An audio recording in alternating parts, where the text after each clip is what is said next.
I hope all is well with everybody. I'm sending out my shares before we get started for today. Happy Tuesday. I know this is kind of weird because our first stream is on a Tuesday, but I feel like it's a weird week as it is for people who are celebrating the holidays and running back and forth. This is out of the norm, but I feel like it's a really weird week for me, far as getting things done in a weirder schedule and time frame than what I normally do. So my schedule was kind of thrown off, and that's it, not necessarily thrown off. So I said changed around for this week. So hopefully we'll be able to get our streams out between today, tomorrow, and Thursday, so that way I don't have to stream on Friday.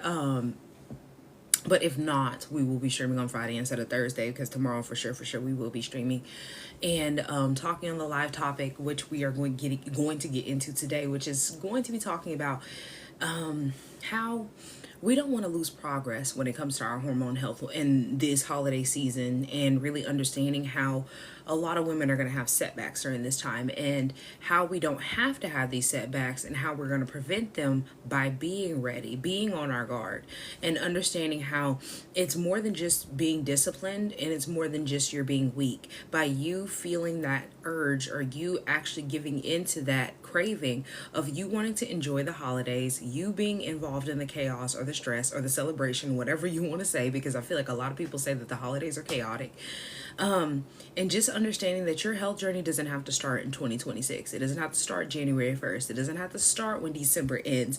But knowing that you don't have to be a woman that falls off of their pedestal of you trying to get in a healthier lifestyle, and understanding how to do that by using food as your medicine, and starve yourself during the time that you want to celebrate with your family, if you do celebrate, or even just in general during a time where I feel like it's cold outside, you want to eat comfort foods, or maybe you just want to eat a little bit more than what you would in the summertime. Because I personally feel like during the wintertime, I definitely eat more than I do in the summertime. And that's not just because of those good comfort foods, but just rather, if you think about how a bear operates, and I think about this all the time, you know how bears eat more and they store more in the winter. I feel like my body kind of tailors to that as well. And I feel like a lot of women identify with that when I talk to them, and I talk about how I usually eat way more fruits and vegetables raw, or just in general during the summertime, because I have all those summer fruits that I've been missing most of the year, right? And then when it comes around the wintertime, I love my blueberries. I love my berries in general, and I usually eat a lot of berries during this time, but it doesn't give me as much variety as the summer fruits specifically. And so I'm eating a lot more vegetables and a lot more soups, and a lot more soups and breads and things like that, because those are my favorite combos. And so I noticed that I usually like to eat more of those winter-based foods, and I usually eat them in more of a quantity because I don't eat them all throughout the year. And so I know a lot of people identify with that around the holiday season, especially because you don't eat these foods all throughout the year. You're not eating ham and turkey and chicken with stuffing and yams and macaroni all in one setting all throughout the year. And this is the one time of the year where we've glorified overeating, and that is a ploy against your health journey. And it's okay for you to want to eat these things, and it's okay for you to have cravings.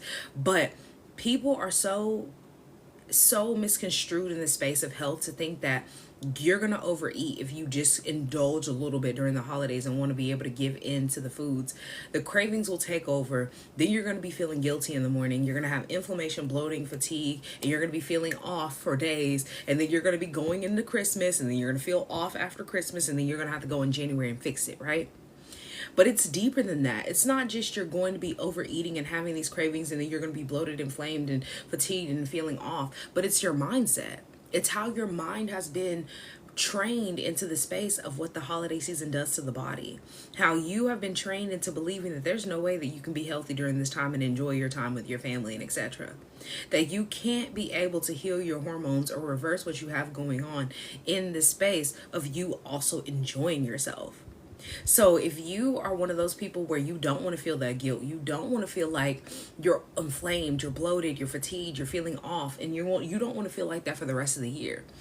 This is your chance for you to understand the connection of how you help yourself feel alive again, feel like yourself again. Balance your blood sugar, balance your mood and your energy, all while providing yourself with foods that you're craving or that you love without overindulging, without making yourself feel bad, without the negative self-talk, being prepared.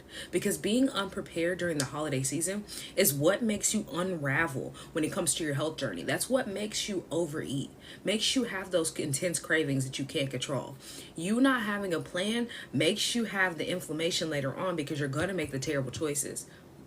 As soon as you get hungry as a person, you're gonna have that intense drive to get what you want. And so a lot of people fear this, and the fear is real. And it's not just because that you lack willpower, but it's because you don't understand the real meaning of what your body is trying to speak to you and tell you. And understand that you have to be prepared. If you are on a health journey, if you're trying to balance your hormones, if you're trying to stay on track, you have to prepare yourself for the times that you're hungry. When you control your hunger, you can control a lot more in your life than when you are trying to balance life, balance hunger, balance the mind, and etc. Because when you already have your hunger under control, that's a mental thing. That's a mental mindset thing. And so if you are somebody who is going to be hanging out with your family during this time, thank you for the follows. If you are suffering from inflammation and you want to understand how you can enjoy foods that you eat as well as take care of your body, you have to know that it's not the season that is the most dangerous for your health journey as a woman, but it's rather because we don't have preparation. The lack of preparation is what is dangerous. So we deal with currently as women, millions of women are dealing with inflammation spikes. They're dealing with blood sugar crashes, a rise, crash, dealing with the stress hormones, sitting here dealing with the elevated cortisol, having sleep that gets disrupted, or you sleep for 8 to 10 hours and then all of a sudden you wake up and you have no energy and you're trying to figure out why. You have intense cravings, painful PMSing, painful menstrual cycle. I said painful PMSing, but PMSing can be painful. And if you're a woman and you understand, if you have tenderness, if you have soreness in general, during that time that you were PMSing, thank you for the follow, this is a sign that you're having a hormonal imbalance and your body cannot regulate itself to get ready to menstruate. You're having digestive issues. A lot of women have IBS. I was about to say PCOS. That's a whole different thing. But IBS is a big issue that millions of women deal with. And they don't understand why, or they're trying to pinpoint it and fix it with a gut supplement. And that's not going to help you when you're still eating the terrible toxic foods that threw off your gut in the first place. You're having the issues of fatigue every single day, mental fog, and this is a constant state of your being. Emotionally, you have these issues of regulation. And so then comfort food speaks louder. People pleasing speaks louder.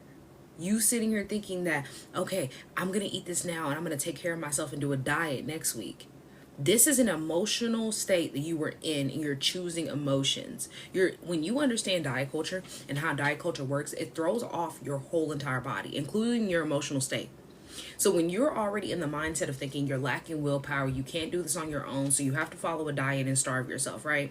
And so you're going back and forth in your mind saying, okay, well, I don't want to starve, but I know if I do keto or paleo or Weight Watchers, I can lose 10 pounds in 10 days, right?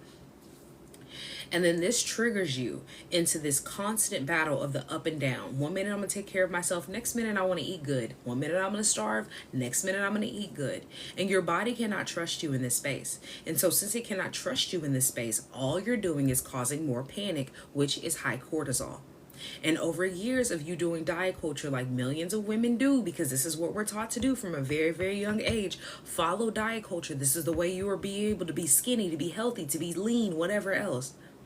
You are making your body panic and not be able to trust you to do what it needs to do to be healthy. So that whole 10 pounds in 10 days, yes, you did lose 10 pounds, but you also raised your cortisol for 10 days straight. And this was deeper than just, oh, I'm stressed out from work and my children, but not understanding that you have given yourself a space where you're not getting enough nutrients because your body is off inside of your gut.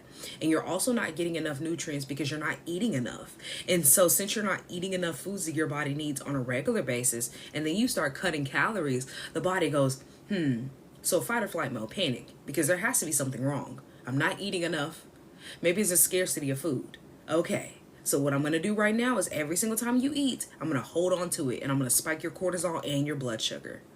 And you're constantly in this state for 10 days, 20 days, a month, 2 months, a half of a year, a whole year, years on end. Do you see how you develop chronic illnesses or diseases just by following diet culture? Because this is what we're taught to do for years. This is how you're healthy. This is how you take care of your body. You do diet culture. And then you sit back and you're wondering why you get triggered every time you eat sugar. It's because you didn't retrain the body to crave the things that you naturally need. All you did was train the body to be in a state of constant panic whenever you start to actually be healthy and take care of your body according to what you believe is what's healthy, according to the diet culture scale. But diet culture has never been able to help you prepare for your life and problems. Diet culture has never been able to help you have that willpower, that